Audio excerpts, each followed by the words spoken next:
하나, 둘, 셋. 여러분 안녕. 실험하는 유튜버 스봉입니다. 오늘은 제가 단식이라는 거에 대해서 설명을 드리려고 영상을 켰는데요. 우선은 제가 물단식을 시작하려고 해요. 그래서 물단식에 대해서 제가 공부를 조금 여러 가지 했어요. 제가 전문가가 아니기 때문에 100% 맞지 않을 수도 있고 틀린 정보가 있을 수도 있어요. 그렇기 때문에 제 말만 믿고 따라하지 않았으면 좋겠고, 물단식을 여러분들한테 하라고 권유해드리거나 추천해드리는 건 아니고 제가 한번 도전해보겠습니다 라고 해서 도전하는 거니까 너무 눈 따갑게 안 보셨으면 좋겠습니다. 자, 우선 물단식 제가 들어가기 전에 우리가 살이 찌는 근본적인 원인은 다른 것들 요인뿐만 아니라 제일 가장 크게 요인을 미치는 건 호르몬이라고 해요. 호르몬의 변화가 가장 큰 살이 찌고 빠지고에 대해서 영향을 미치는데요. 호르몬의 중요성을 알아야지 살을 더 쉽고 빠르게 뺄 수 있어요. 호르몬 불균형, 인슐린 저항성, 글리코겐, 케톤 상태, 코르티솔, 막 처음 들어보는 용어 엄청 많죠? 되게 복잡하잖아요. 그중 가장 중요한 것은 체중을 좌우하는 호르몬인데 그중에 인슐린이란 게 있어요. 인슐린이란 우리가 음식을 먹으면 그 음식을 당으로 분해하죠. 그게 세포로 가서 에너지원으로 쓰이기 때문에 우리가 생활이 가능한 거예요. 음식을 먹었을 때 우리가 순간적으로 당 수치가 확 높아지는데, 높아진 혈당 수치를 내려주는 거를 바로 인슐린이라고 해요. 인슐린은 췌장에서 분해가 되고요. 몸에 들어간 혈당이 세포로 잘 들어가서 에너지원으로 쓸 수 있도록 문을 열어주는 역할을 한대요, 인슐린이. 근데 우리가 여기서 음식을 많이 과도하게 섭취했을 때 필요 이상의 에너지는 간에 글리코겐 형태로 저장된다고 해요. 글리코겐으로도 저장을 했는데 저장 공간이 더 이상 모자랄 때 그거를 지방으로 축적시킨다고 해요. 인슐린을 그래서 지방 저장 호르몬이라고 부른대요. 그래서 그 인슐린을 낮추는 방법은 바로 단식이래요. 단식. 호르몬 불균형의 원인은 어차피 건강한 생활 습관이나 식습관을 가지고 있으면 호르몬 불균형이 올 일이 없겠죠? 근데 우리 현대인들은 잘못된 식습관이나 불균형한 생활 습관, 예를 들어 서구화된 식습관, 과한 액상과당, 인공향신료, 인공감미료, 정제식품, 부족한 운동, 스트레스, 수면장애, 호르몬 불균형이 올 수 있는 잘못된 것들이 너무너무 많잖아요. 그런 것들이 바로 인슐린 저항성을 생기게 한다고 해요. 이러한 잘못된 생활 습관을 가지고 있으면 대사질환이라는 게 생겨요. 대사질환의 대표적인 예시는 여기 보이는 것처럼 비만, 갑상선 기능 저하증, 제2당뇨병, 고혈압, 심혈관 질환, 다낭성 난소 증후군 등 이런 모든 것들이 호르몬과 관련된 질병이에요.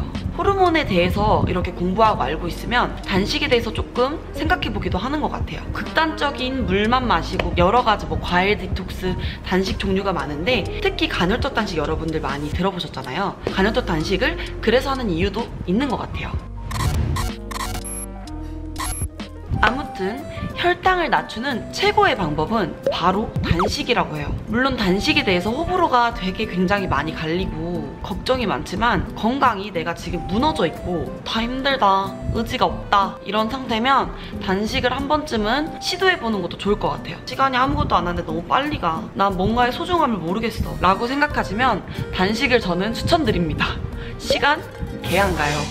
정말 시간의 소중함과 음식의 소중함을 깨달을 수 있는 것 같아요. 하지만 여기서 가장 중요한 거는 단식을 하고 나서 후 보식 기간인데요. 후 관리만 잘한다면 절대 요요 오지 않고요. 체질도 개선되고 건강도 더 좋아지게 되는 것 같아요. 진짜 단식 후에 식이 조절이랑 조금만 관리를 해준다면 축적된 체지방을 가장 빠른 시간 내에 태울 수 있는 가장 효과적인 방법이라고 해요. 단순히 굶어서 살을 뺀다라고 생각하면 안 되고 나의 몸을 건강하게 깨끗하게 치유한다, 비운다라고 생각하는 게 더 맞는 것 같아요. 계속 음식을 먹잖아요. 그러면 저희 장기들도 쉴 시간이 필요한데 계속 쉬지 못하겠죠. 독소가 배출될 수 있도록 자발적으로 제가 선택하는 거죠. 남이 시켜서가 아니라 내 의지로, 내 자발적으로 하는 거예요.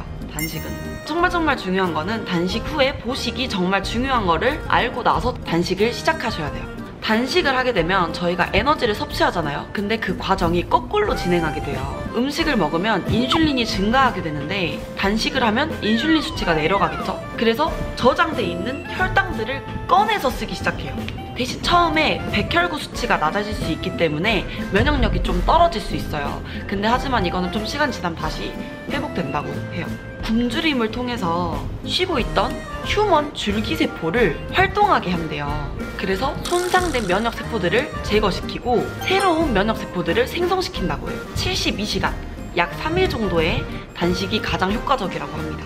우리 몸은 음식을 저장하는 상태, 음식을 태우는 상태로 나누는데요. 그렇기 때문에 우리가 밥을 먹는 시간하고 안 먹는 시간이 균형을 이루는 게 가장 중요하대요. 이제 단식에 대해서 본격적으로 짧고 빠르게 얘기해 보도록 할게요. 단식의 장점 중 하나, 가장 큰 장점은 인슐린을 줄이는 데 효과적이에요. 과하게 칼로리를 줄이고 무리한 운동을 하게 돼서 생활 패턴이 무너지고 인슐린 저항성이 높아져서 완전 호르몬 불균형 상태를 만든대요. 대부분 우리가 그렇죠? 저도 그랬어요. 그리고 두 번째 장점은 성장 호르몬을 촉진시켜서 증가하게 만든대요. 성장 호르몬은 지방이 연료로 사용하는데 중요한 역할을 하고요. 나이가 먹을수록 성장 호르몬이 저하되잖아요. 그래서 나이살이 찌고 나이가 먹을수록 살이 안 빠지는 이유 중 하나도 이거예요. 성장 호르몬이 급격하게 낮아질수록 체지방이 증가하고 근육이 감소하고 골밀도 감소에 영향을 준다고 해요. 그래서 여기서 중요한 거는 식사를 하면 성장 호르몬을 억제하고 단식을 하면 성장 호르몬을 촉진시켜주는 거죠. 단식을 약 5일 정도 동안 하면 성장 호르몬이 한 2배 정도 증가한다고 해요. 신기하죠? 그리고 과식하고 폭식을 하게 되면 성장 호르몬이 80% 이상 감소한다고 해요.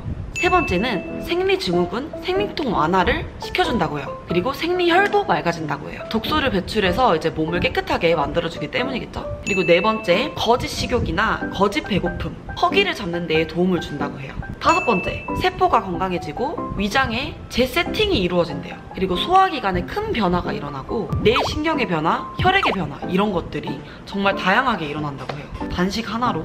대신에 처음에는 당연히 단식을 하게 되면 어지럼증도 생기고 체온 조절을 좀 잘 못하게 돼서 추위도 많이 타게 되고 손발이 저릴 수도 있대요. 그렇기 때문에 면역 반응을 잘 이해하고 견뎌야 된대요. 안 그러면 힘들고 포기하고 다시 폭식, 과식으로 이어지겠죠. 이거는 진짜 악순환이에요. 이렇게 하실 것 같은 분들은 애초에 단식을 시도를 안 하시는 게 좋아요. 이제 단식을 할 때 너무 힘들 때는 소금물 한 잔이나 따뜻한 꿀물 2~3잔 정도는 하루에 먹어도 된다고 해요. 그리고 단식을 할 때 막 같이 친구들 약속을 잡고 이러면은 음식 냄새를 맡잖아요. 저희가 보게 되고 그런 자극적인 것들이 혈액을 흥분시킨대요. 배고픔을 더 막 느끼게 되고 스트레스를 받으니까 약속을 안 잡고 안 돌아다니는 게 좋겠죠? 저도 회사에 다니지만 회사, 집 이것만 반복하고 점심시간에도 그냥 밖에 혼자 잠깐 산책하고 걸어다녀요. 물론 단식이 만병통치약은 아니지만 가장 중요한 건 건강한 식습관이에요. 이 건강한 식습관을 다시 개선시키고 만들기 위해서 단식을 한번 경험해보고 진행해보는 거라고 생각하시면 가장 좋을 것 같아요. 그렇기 때문에 뭐 예를 들어 내가 너무 살이 많이 쪘고 호르몬의 불균형이 너무 심하게 왔다, 대사성 질환을 내가 앓고 있다 라고 생각하시는 분들이 건강이 많이 안 좋아졌을 때 한번 나 해봐야겠다, 할 수 있다, 과감하게 도전해보는 거를 저는 추천드려요. 단식 후에는 진짜 음식을 먹는 게 중요한데요. 진짜 음식이란 깨끗한 음식, 건강하고 땅에서 자란 음식, 가공이 되거나 우리 막 영양 성분표 적혀있는 그런 음식들 있잖아요. 그런 거는 다 만들어져서 인체에 조금이라도 뭔가가 첨가돼서 들어간 음식이기 때문에 칼로리가 나와있지 않은 자연식품을 먹는 게 중요하다고 해요. 단식 후에, 후식기간이나 그럴 때. 단식 직후에는 뭐 죽이라든지 미음이라든지 해독 주스나 뭐 예를 들어 견과류 이런 속을 다스릴 수 있는 음식을 천천히 이제 시작해서 양을 늘려가는 것이 가장 중요하다고 생각해요. 예를 들어 내가 단식을 10일을 했으면 보식은 곱하기 3배 30일을 해주는 게 가장 좋다고 합니다. 그래서 음식량을 점점 늘려가고 일반식도 점점 추가해서 먹는 방식으로 하면 가장 좋대요. 평생 우리가 맛있는 거 먹고 안 살 수 없잖아요. 치킨, 피자, 햄버거, 맛있는 거, 떡볶이 이런 거 안 먹고 살 수 없잖아요. 저도 그래요. 못 살아요, 절대로. 그렇기 때문에 건강한 생활 습관은 영원히 평생 가지고 가지만 스트레스를 너무 많이 받지 않도록 평소에 뭐 약속이나 중요한 일이 있을 때 그럴 때에는 아침, 점심은 평소 식단을 먹고 점심엔 맛있는 걸 한 끼를 먹고 아니면 내가 오늘 하루는 맛있는 걸 먹고 다음 날엔 다시 원래 정상 패턴으로 돌아가는 습관을 만드는 게 가장 중요한 것 같아요. 뭐든지 연습하는 게 좋아요. 진짜 다 뭐든 과하면 좋지 않잖아요. 저도 이렇게 단식을 시작하고 평생 굶을 수 없는 것처럼. 자, 그래서 아무튼 제가 물단식을 이렇게 공부를 해서 여러분들에게 어느 정도 정보를 알려드렸는데요. 100% 맞지 않을 수 있어요. 하지만 저도 이 정보를 가지고 물단식을 한번 진행해보고 제가 몸소 경험을 해보려고 해요. 물단식 후기도 제가 가져오도록 하겠습니다. 3일, 5일, 7일, 14일, 20일 되게 다양하더라고요. 단식하고 보식 후에 또 과일 단식하고 또 보식하고 뭐 일반식으로 돌아오고 이런 되게 체계적인 것들도 많고 하더라고요. 그래서 저도 천천히 진행을 해보려고 해요. 물단식을 10일 정도 진행할 거고요. 10일 진행하면서 제가 어떤 느낌이었는지 얼마나 힘들었는지 괜찮았는지 그런 느낀 점들도 여러분들한테 설명해 줄 거예요.